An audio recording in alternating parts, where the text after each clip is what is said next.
حضرت انس رضی اللہ تعالیٰ عنہ سے روایت ہے کہ رسول اللہ صلی اللہ علیہ وسلم ایک روز باہر تشریف لائے اور ہم آپ کے ساتھ تھے۔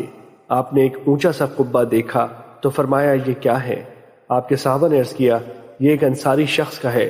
آپ خاموش ہو گئے اور اسے اپنے دل میں رکھا، حتیٰ کہ جب اس کا مالک آیا تو اس نے لوگوں کی موجودگی میں آپ کو سلام کیا، لیکن آپ نے اس سے اعراض کیا۔ اس نے کئی مرتبہ ایسے کیا حتیٰ کہ اس آدمی نے آپ میں ناراضی اور اپنے سے بے رخی پہچان لی۔ اس نے اپنے ساتھیوں سے وجہ دریافت کی اور کہا اللہ کی قسم میں رسول اللہ صلی اللہ علیہ وسلم کو ناراض محسوس کرتا ہوں، لیکن وجہ ناراضی معلوم نہیں۔ انہوں نے بتایا آپ باہر تشریف لائے تھے اور آپ نے تمہارا قبہ دیکھا تھا۔ وہ آدمی اپنے قبے کی طرف گیا اور اسے گرا کر زمین کے برابر کر دیا۔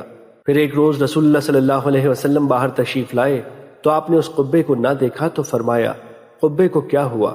صحابہ نے عرض کیا اس کے مالک نے آپ کی بے رخی کی ہم سے وجہ دریافت کی تو ہم نے اسے بتا دیا، بس اس نے اسے گرا دیا۔ آپ صلی اللہ علیہ وسلم نے فرمایا سن لو، ہر عمارت جس کے بغیر گزارا ہو سکتا ہو وہ اپنے مالک کے لیے وبال ہے۔ مشکات المصابی حدیث نمبر 5184۔ قرآن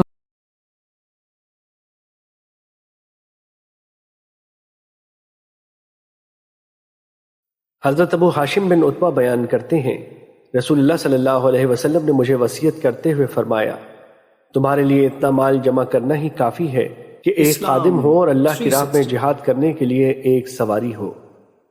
مشکات المصابی حدیث نمبر 5185۔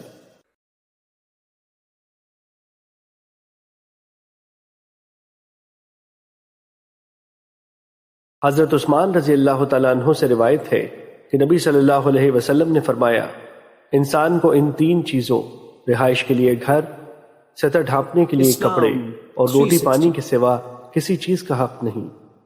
مشکات المصابی حدیث نمبر 5186۔